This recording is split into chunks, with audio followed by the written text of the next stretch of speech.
వీళ్ళందరూ ఆ భరోసా ఈ భరోసా 6 గ్యారంటీలు 600 గ్యారంటీలు 420 గ్యారంటీలు అట్లా చేస్తాం ఇట్లా చేస్తామని చెప్పేసి మహిళను ప్రత్యేకంగా ఘోరంగా మోసం చేసిండ్రు. 4,000 రూపాయల పింఛన్ ఇస్తామన్నారు, 2,500 రూపాయల డబ్బులు ఇస్తామన్నారు, అమ్మాయిలకు స్కూటీలు ఇస్తామన్నారు. ఇప్పుడు మళ్ళా సౌరశక్తితో నడిపే ట్రాక్టర్లో లేకపోతే పెట్రోల్ పంపులో మేము అది చేస్తాం ఇది చేస్తాం అని చెప్పి రోజు మేము మహిళలకు ఇది చేసినామని చెప్పేసి 2-3 ప్రోగ్రాంలు ఏవో పెట్టిండ్రు. రేవంత్ రెడ్డి గారు మీకు మళ్ళీ చేతులు జోడించి చెప్తున్నాం, మాకు మీరు ఇవన్నీ చేయకపోయినా మంచిదే, కానీ దయచేసి మా మహిళలకు మా బిడ్డలకు రక్షణ కల్పించండి. తెలంగాణ ప్రజలందరి తరపున మా అక్క చెల్లెలందరి తరపున చేతులు జోడించి బీఆర్ఎస్ పార్టీ కోరుకుంటున్నది, దయచేసి వీళ్ళందరికీ రక్షణ కల్పించండి. ఈ డిపార్ట్మెంట్ మీద రివ్యూలు చేయండి, ఫాస్ట్ ట్రాక్ కోర్టులు పెట్టండి, అవసరం అనుకుంటే నిందితులను ఉరికంబం ఎక్కించండి. అంతే తప్ప ఈ పోలీస్ కమాండ్ సెంట్రల్లో మరి భూమి కబ్జాలకు సంబంధించిన మీటింగులు కానీ ఇంకా రకరకాల రాజకీయ మీటింగులు పెడితే మాత్రం తెలంగాణ ప్రజలు చూస్తే ఊరుకోరు. అదేవిధంగా తెలంగాణ మహిళా లోకానికి అందరికీ కూడా మరొకసారి చెప్తున్నాం, కేసీఆర్ గారు ఆనాడు 10 సంవత్సరాల అధికారంలో ఉన్నప్పుడు ఒక్క నిమిషం కూడా వేస్ట్ చేయలేదు, ఒక్క పైసా కూడా వేస్ట్ చేయకుండా ఆ డబ్బులన్నీ కూడా మహిళల రక్షణ కోసం ఖర్చు పెట్టిండు. అది పెట్రోల్ వ్యాన్లు కావచ్చు, లేకపోతే ఇంటిగ్రేటెడ్ కమాండ్ కంట్రోల్ సెంటర్ కావచ్చు, హోంగార్డులు కావచ్చు, మహిళా పోలీసులు కావచ్చు, సీసీటీవీ కెమెరాలు కావచ్చు, దిశ యాక్ట్ కావచ్చు, లేకపోతే షీటీములు కావచ్చు, భరోసా సెంటర్లు కావచ్చు, అదేవిధంగా మరి సఖీ సెంటర్లు కావచ్చు, ఎన్నో రకాల కార్యక్రమాలు వారు చేశారు. కానీ ఈరోజు దురదృష్టవశాత్తు మరి మన అమాయకత్వాన్ని ఆసరగా తీసుకుని కాంగ్రెస్ పార్టీ అధికారంలోకి వచ్చి మన జీవితాలను నాశనం చేసే పరిస్థితి వచ్చింది, మన జీవించే హక్కుకు భగ్నం చేసే పరిస్థితి వచ్చింది. ఇందులో నిందితులందరూ కూడా మరి ఫాస్ట్ ట్రాక్ కోర్టు పెట్టి వాళ్ళందరినీ కూడా అర్జెంటుగా శిక్ష పడేలా చూడాలని చెప్పేసి కోరుకుంటూ, మరి ఇంత చక్కటి అవకాశం ఇచ్చిన మీడియా మిత్రులందరికీ కూడా మరొకసారి ఉదయపూర్వక ధన్యవాదాలు చెప్తూ జై తెలంగాణ.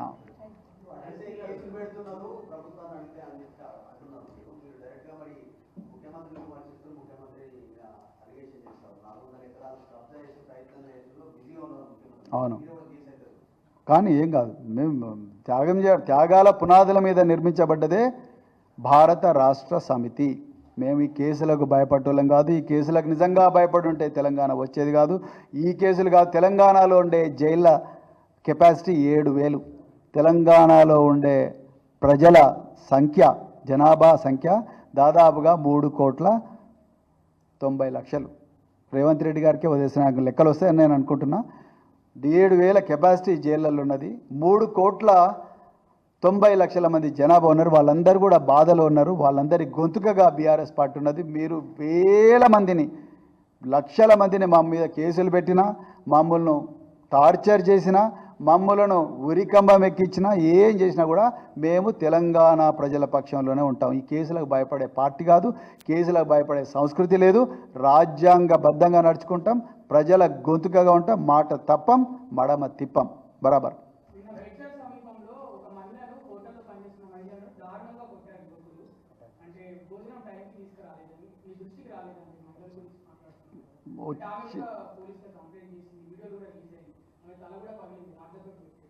అది నేను చూడలేదు, నేను ఓన్లీ అత్యాచారాల మీద, దట్ ఈజ్ ఆల్సో, దాన్ని కూడా మేము ఖండిస్తున్నామండి. నేను ఒకటే చెప్తున్నా బ్రదర్, మహిళల మీద, వృద్ధుల మీద, చిన్నపిల్లల మీద జరిగే అత్యాచారాలు ఏ సివిలైజ్డ్ సొసైటీ అయినా కూడా ఖండించాలి.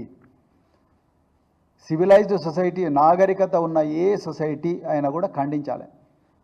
సో వాళ్ళ మీద అనాదిగా దౌర్జన్యం జరుగుతూ ఉన్నది, 2,000-3,000 సంవత్సరాలుగా వాళ్ళ మీద దౌర్జన్యం జరుగుతున్నది. They deserve lot of protection. మేము అట్లాంటిది ఏదైనా కూడా మేము తప్పకుండా ఖండిస్తాం, దాని మీద కూడా మేము ఖండిస్తాం. దాని మీద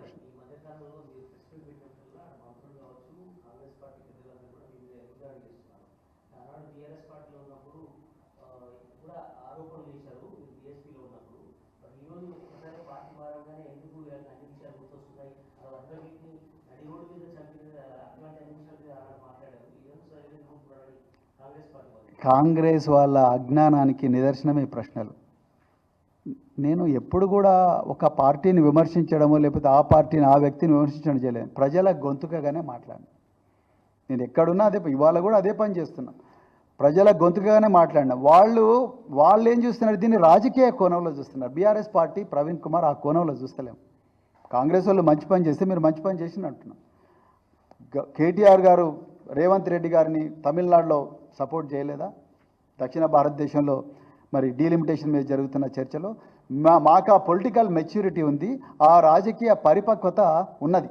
ఈ భారత రాష్ట్రానికి కాంగ్రెస్ వాళ్ళకి ఆ రాజకీయ పరిపక్వత లేదు. వాళ్ళు ప్రధాన్ని రాజకీయ కోణంలో చూసినా కూడా నువ్వు ఆ రోజు ఇట్లా మాట్లాడినా కాబట్టి ఇప్పుడు ఎట్లా మాట్లాడుతున్నావు అంటారు. అది చాలా నారో మైండెడ్ ఆర్గ్యుమెంట్. వాళ్ళకి అంతకుమించి ఏం తెలియదు.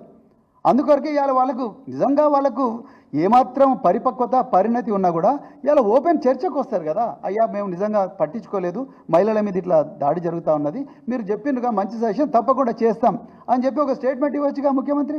లేకపోతే ఒక కమిటీ వేయచ్చు కదా, లేకపోతే ఆల్ పార్టీ మీటింగ్ పెట్టచ్చు కదా. ఏం చేద్దాం చెప్పండి మహిళలను రక్షించుకోవడానికి అని చెప్పొచ్చు కదా. సుప్రీంకోర్టు చివాట్లు పెడితే తప్ప ఇవాళ అఖిలపక్ష సమావేశం లేకపోతే ఏదో కమిటీ విద్యార్థులతోని సివిల్ సొసైటీతోని లేకపోతే ఇంకెవరితోనో కమిటీ వేస్తున్నాడు హెచ్సి భూముల కింద. ఎగ్జాంపుల్ చెప్తున్నా మీకు.